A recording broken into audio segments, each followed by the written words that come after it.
tôi nên là cái mà bà phải chặt đi lại là người ta làm thầu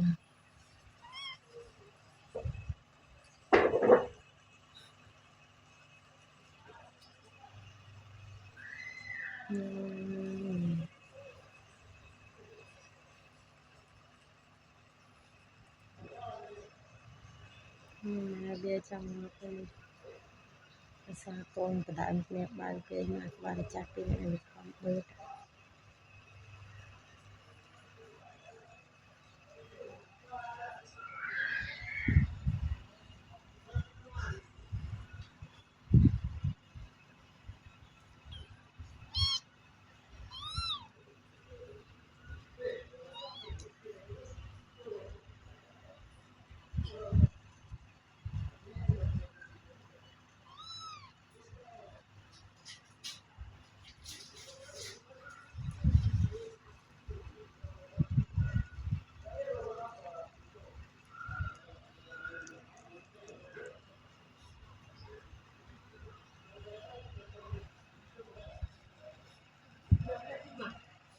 Orang macam maslah, ekspor di sana.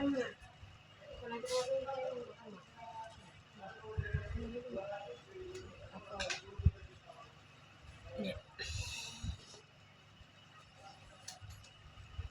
Nói lên đây cho con. Nói. Đây nha. Con đây nha. đã rau rương á nó rau rương thêm một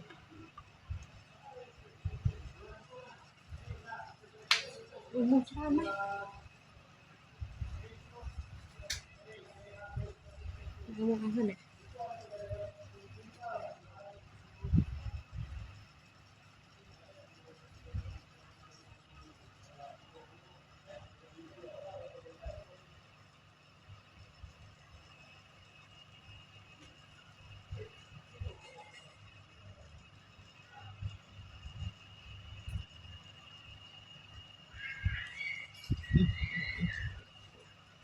Xem nè, nè, đây xem nè, nó cháy ấy con. Không? Chơi. Nói nha. Chủ, nắng trâu à nè, gọi như này là rồi. Xem nè.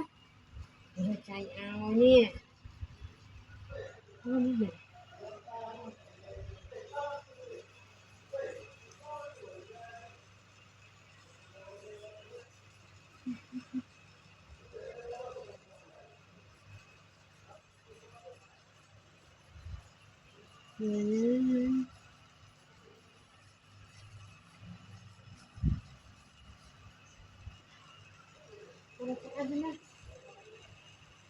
Nah, teh, macan mental, makanan. Ada cahaya. Ada cahaya. Anh như ta cho lên đây nó khóm, anh cho về.